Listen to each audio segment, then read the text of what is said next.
Hello. आप सभी को मेरा नमस्कार और मेरा नाम श्री कुमार है। और मैं जेएनयू से सेंटर फॉर वुमेन स्टडीज़ में पीएचडी के थर्ड ईयर में हूँ। 2020 में मेरा एडमिशन हुआ था थ्रू एंट्रेंस और उसके बाद इंटरव्यू प्रोसेस के थ्रू। अभी मैं फ़िलहाल जो मेरा रिसर्च एरिया इंटरेस्ट एरिया है वो है जेंडर एंड एजुकेशन, और उसमें मैं फिर इंटरसेक्शनल मैस्कुलिनिटीज़ इन गवर्नमेंट स्कूल्स को स्टडी कर रहा हूँ। तो मैं पास ऑन करूँगा मेरी कलीग नम्रता को।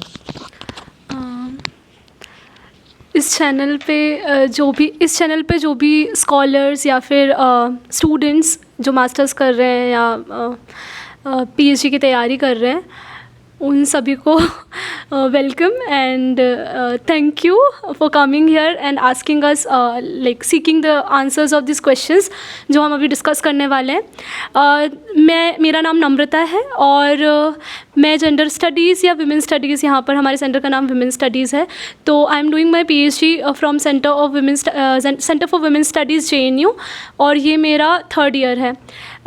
मेरा बैच 2021 है।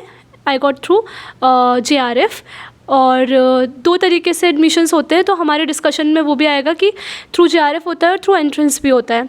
बट ज़्यादा फोकस इस पूरे वीडियो का होगा कि इंटरव्यू की क्या डिमांड है, आपके रिसर्च प्रपोज़ल में आपको किस तरीके से अपना तैयारी करनी है और क्या एलिमेंट्स हैं जिनको ध्यान में रखते हुए अपना रिसर्च प्रपोज़ल बनाना है, और इंटरव्यू के दौरान आपको किस तरीके से प्रेजेंट करना है कि आप क्योंकि इंटरव्यू का समय जो होता है वो लिमिटेड समय होता है, तो उस समय में आप अपने रिसर्च प्रपोजल को अच्छी तरह से बता पाएँ, समझा पाएँ और उनके हमारे सेंटर के डिमांड के हिसाब से उन्हें आंसर भी कर पाएँ। तो अभी हमारे डिस्कशन में हम लोग उन्हीं सब बातों पे उन्हीं सब क्वेश्चंस पे बातचीत करेंगे। और हाँ, मेरा जो इंटरेस्ट एरिया है या मेरा पीएचडी जो वर्क है, it is around obviously gender, that is women, labour and denotified tribes. तो अभी मैं श्री से शुरू करती हूँ पूछना। He is 1 year senior to me, कि उन्होंने थ्रू एंट्रेंस जब ये क्वालिफाई किया और यहाँ पर वो आए, तो एंट्रेंस का पार्ट आप और जगह से भी पता कर सकते हैं कि उसकी प्रिपरेशन कैसे करनी है, लेकिन थ्रू एंट्रेंस जब इंटरव्यू होता है तो क्या क्या एक्सपेक्टेशंस होती हैं और उन्होंने किस तरीके से तैयारी करी थी और क्या प्रपोज़ल बनाया था, कैसे उसका प्रपोज़ल का प्रेजेंटेशन दिया था। आई थिंक जो रिसर्च और पीएचडी की जो जर्नी है वो पीएचडी से पहले शुरू होती है। तो हम जब पढ़ते हैं, एंट्रेंस के लिए जब तैयारी भी कर रहे थे, और मेरा मास्टर्स जो है वो ह्यूमन राइट्स में है और उसके बाद मैंने एमफिल भी जेंडर स्टडीज़ में किया है, तो मेरा एक एरिया ऑफ इंटरेस्ट डेवलप होता है। सबसे ज़रूरी बात यह है कि जिस सब्जेक्ट में आप पीएचडी करना चाहते हैं वो आपका इंटरेस्ट उसमें होना चाहिए, क्योंकि उसमें आपको 4 साल 5 साल आपको बहुत टाइम देना और बहुत डेप्थ में जाना है। तो वो area of interest narrow down करना, और वो बहुत ब्रॉड हो सकता है, जैसे मेरा एजुकेशन और जेंडर था, तो these are very broad categories, very broad subject in itself. लेकिन उसके बाद जब मैंने अपना प्रपोजल बनाना शुरू किया तो मैंने भी रीच आउट किया उन लोगों को जो ऑलरेडी पीएचडी कर रहे हैं। उसके थ्रू हमने देखा कि प्रपोजल बनाने का एक फॉर्मेट होता है।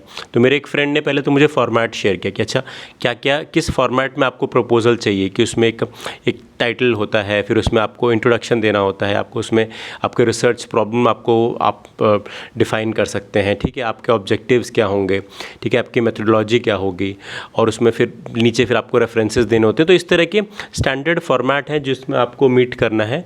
लेकिन उससे ज़्यादा ज़रूरी है कि आप एक प्रॉब्लम तक पहुंच जाएं कि किस एरिया में आपको रिसर्च करनी, क्योंकि जिस चीज़ पे पहले रिसर्च हो रखी है उस पे आप रिपीट नहीं कर सकते हो। तो वो जो प्रोसेस है नैरोइंग डाउन करना, अपने लिटरेचर, जिसको बोलते हैं कि हम लिटरेचर गैप को आइडेंटिफाई करना, वो एक टेक्निकल प्रोसेस है। उसमें आपको हेल्प लेनी चाहिए। कुछ वेबसाइट्स हैं, कुछ रीडिंग मटेरियल हैं जिसको आप रेफ़र कर सकते हैं। तो मैं बोलूँगा कि ये फ़नल की तरह एक ब्रॉड पहले स्टडी करेंगे। जैसे मैंने स्टार्ट किया था अपनी जर्नी का कि मैं इग्नू का मटेरियल जेंडर स्टडीज़ का मैंने पढ़ना शुरू किया, जिनका मटेरियल बहुत ही अच्छा है, उसमें रेफरेंसेस दे रखे होते हैं। तो आप उनको पढ़ोगे, फिर रेफरेंसेस को एक लीड की तरह फॉलो करोगे, और उसके बाद जब आप वो टॉपिक्स पढ़ लेते हो तो आपको आपको लगने लगता है कि काफ़ी सारा रिपीट हो रहा है, और उसमें फिर आपको लिटरेचर रिव्यू के बाद आपको आइडेंटिफाई कर पाते हो कि एक लिटरेचर जो रिसर्च का गैप है वो कौन सा है।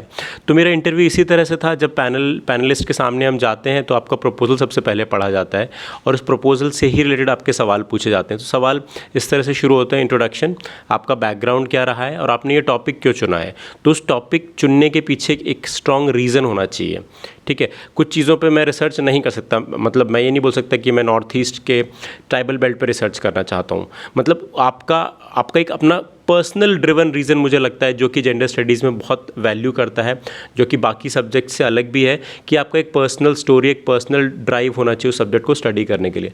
फिर इंटरव्यू में उन्होंने यही सवाल पूछे कि अच्छा आपका ये रीज़न है, ये आपका टॉपिक है, तो इस टॉपिक पे आपको मेनली जिन थिंकर्स ने पहले काम किया है वो आपके टिप्स पे होने चाहिए, जिन भी स्कॉलर्स ने उस टॉपिक पे काम किया है। बिकॉज जो भी आप काम करेंगे वो आउट ऑफ न्यू ने कुछ नहीं होगा, वो बेसिकली उस प्रॉपर स्कॉलर्स के जो पहले काम हो रखे हैं उन काम के बीच में आपको गैप आइडेंटिफाई करना है।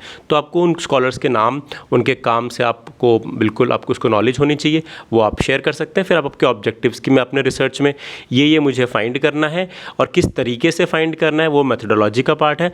ये सारी चीज़ें ज़रूरी नहीं कि आपको बहुत ज़्यादा क्लैरिटी हो उस लेवल पे, क्योंकि ये ड्यूरिंग द कोर्स वर्क बहुत सारी चीज़ें चेंज होती हैं, बट रिसर्च करते कैसे हैं उस पर क्लैरिटी होनी चाहिए। तो इसके बाद मैं अपनी बात अभी यहाँ पे रेस्ट करता हूँ, then I will pass it on to Namrata now. You want to add something? वैसे तो श्री ने बहुत सारी इंपॉर्टेंट चीज़ें कवर कर ली हैं। मैं अपना एक्सपीरियंस बताती हूँ, because I belong to social work field. मेरा मास्टर सोशल वर्क में हुआ, उसके बाद मैंने एमफिल भी सोशल वर्क में किया। Now that we don't have a privilege of MPhil degree, very many students feel lost somewhere in the masters while finding कि उनको क्या रिसर्च प्रपोजल, क्या टॉपिक लेना चाहिए। शुरू तो प्रॉब्लम होती है, there are many students who come to me and ask के मुझे टॉपिक क्या लेना चाहिए। तो मैं पहला जो इम्पॉर्टेंट टिप देना चाहूँगी कि टॉपिक कोई आपको नहीं बता सकता है, तो टॉपिक आप किसी के पास, आप अपने एरिया ऑफ इंटरेस्ट, 3 चीज़ें होती हैं देखिए, एक होता है एरिया ऑफ इंटरेस्ट, दूसरा होता है कि आपने पढ़ाई के दौरान, मास्टर्स के दौरान जो प्रॉब्लम्स आइडेंटिफाई किए, even if you are not interested, because many times our interest also changes with time, with readings. तो आप भले बहुत ज़्यादा श्योर नहीं हो, लेकिन एक ब्रॉड एरिया आपको पता होना चाहिए कि करना है आपको, इसके इर्द गिर्द कुछ काम करना है, वो आइडेंटिफाई करना आपकी जिम्मेदारी है। टॉपिक तक you will arrive, it is a process. तो जैसे मैं अपना अगर शेयर करूँ तो in social work, throughout social work एकदम से ऐसा जंप नहीं आया कि मैं जेंडर स्टडीज़ में जाना चाहती हूँ, but throughout social work gender was the key where I wanted to work for. And मेरा स्पेशलाइजेशन भी उस तरफ हुआ था, तो क्योंकि मेरा रुझान उधर है तो मैं रीडिंग्स भी कर रही थी। तो बेसिक वहीं से बनता है कि ड्यूरिंग मास्टर्स आपने क्या पढ़ा, क्या आपको बहुत इंटरेस्टिंग लगा और आपको लगा कि इसमें मैं जितना भी पढ़ूँ मुझे कम लगता है, या फिर और जानने की ज़रूरत महसूस होती है, या मुझे लगता है कि यार हो सकता है किसी ने काम कर रखा हो, इस दृष्टि से देखा हो, इस तरीके से देखा हो, लेकिन मैंने तो अभी तक नहीं देखा ऐसा किसी को लिखते हुए या पढ़ते हुए, इस बारे में बात करते हुए। जैसे हो सकता मेरा काम जो है वो जेंडर एंड लेबर पे है, बहुत लोगों ने लेबर पे काम कर रखा है, लेकिन उसमें भी स्पेसिफिकली एक कम्युनिटी डिनोटिफाइड ट्राइब्स, उसमें किसने किया है, तो वो काम होता है एक रिसर्चर का। तो श्री ने एक बात बोली कि जो ऑलरेडी हो चुका है आपको उसे रिपीट नहीं करना है। मैं थोड़ा सा उससे डिफ़र करूँगी कि बहुत बार एज अ स्कॉलर आप रिपीट करते हो, टॉपिक्स को रिपीट नहीं करते हो, एरिया को रिपीट करते हो, बिकॉज इंटरेस्ट एरिया पे अलग अलग इंटरेस्ट एरिया पे सेम इंटरेस्ट एरिया पे अलग अलग लोग काम करते हैं, लेकिन उनका नज़रिया अलग होता है, क्योंकि आप अलग अलग जगह से आ रहे हो, आपकी पोजीशनिंग अलग अलग है, आपकी समझ अलग अलग है, और उसी विषय पे अलग अलग सेंटर्स में भी काम होते हैं। जैसे कोई सेंटर फॉर पॉलिटिकल स्टडीज़ में भी विमेन स्टडीज़, विमेन को सेंटर रख के या जेंडर को सेंटर रख के रिसर्च कर सकता है।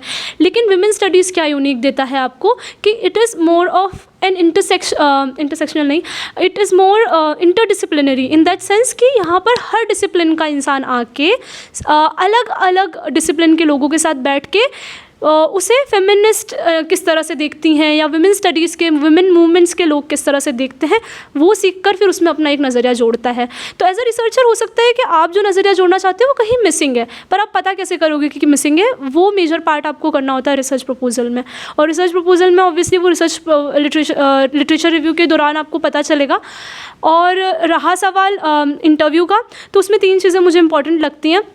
जो as a women studies scholar मैं खुद भी अगर किसी को जज कर रही होंगी कि वो क्या कर रहा है या फिर उससे क्वेश्चन पूछूंगी, तो ये मेरे लिए बहुत मायने रखता है कि what drives you, why do you want to do this research.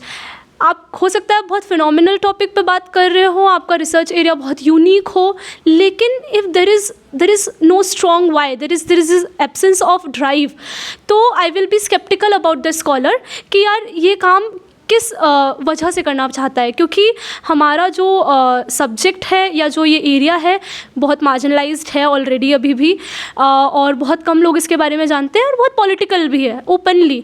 तो जब हम ड्राइव के बिना किसी स्कॉलर को देखते हैं या फिर उसका इंटरेस्ट एरिया, उसकी जो स्टोरी की बात करी श्री ने, वो कहीं मिसिंग लगती है, तो एक स्केप्टिसिज्म आता है, एक क्वेश्चन आता है कि are you here for a research या फिर there is some other purpose that you want to serve, which is like a disservice to this field, because हम लोगों की सीट बहुत कम होती है। जैसे जब श्री का एडमिशन हुआ था there were only 2 seats, when I got admission there was only 1 seat।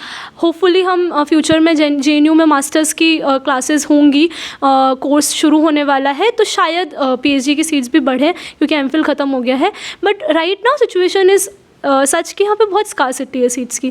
तो लेट्स बी ऑनेस्ट, अगर आप ऑनेस्ट हैं, आपको आपका वाई क्लियर है कि क्यों करना चाहते हैं और इंटरेस्ट ड्रिवन है, बहुत स्ट्रॉन्ग आपके पास है कि हाँ मैं अगर ये टॉपिक लेता हूँ तो I can be honest with the topic and I will do the best I can, तो मुझे लगता है वही आपका इंटरव्यू में आपको हाफ वे पहुंचा देता है। बाकी आपका रिसर्च प्रपोजल और आपके रेफरेंसेस क्या हैं, आपकी स्किल्स कितनी अच्छी है, वो सब फिर बाद की बात होती है। तो पहले आपको उस वाई पे काम करना चाहिए, जो कि मैंने तो किया था। जैसे मेरे टॉपिक तक अराइव करने के लिए मैंने क्या किया था श्री, कि ड्यूरिंग मास्टर्स मैंने पहले सोचा कि मैं MPhil करूँगी। After masters actually working for year and half, मैंने सोचा कि मैं पहले जाके फील्ड पे देख लेती हूँ कि उस फील्ड से मैं वाकिफ़ भी हूँ कि नहीं हूँ। क्या पता मैं फील्ड पे गई और मेरा इंटरेस्ट ही बदल गया, मुझे लगा यार इट्स टू डिफ़िकल्ट या फिर इट्स टू टायरिंग, मैं नहीं कर पाऊँगी, बिकॉज उस टाइम में लगता था 5 साल कमिटमेंट PhD को देना इज़ अ बिग थिंग, क्योंकि जब आप PhD में आते हो तो you Jio paradise your professional career, और बहुत सारी चीज़ें आपको जो ल्यूक्रेटिव चीज़ें होती हैं वो छोड़नी पड़ती हैं, भले आपके पास JRF हो। और हो सकता है PhD के बाद आपके पास बहुत सारे लोगों को ये भी लगता है कि उस तरह की जॉब ना हो जो शायद अगर आप जॉब मार्केट में होते तो आपको मिल जाती। यहाँ इसीलिए यहाँ पर ड्राइविंग वाला फैक्टर ज़्यादा आता है कि why this subject drives you. और इसीलिए जब मैं श्री के उस पॉइंट को भी थोड़ा सा एलेबोरेट करूँगी कि क्यों उन्होंने बोला कि मैं नॉर्थ ईस्ट पे ट्राइबल बेल्ट में जाके काम नहीं कर सकता हूँ, नहीं कर सकते वो, पर किस नज़रिए से कर सकते, क्या वो ड्राइव करेगा उन्हें, क्या वो इंटरेस्ट जस्टिफाई कर पाएंगे वहाँ पे जाके। क्योंकि जैसे 2-3 चीज़ें इंपॉर्टेंट है वुमेन स्टडीज़ में।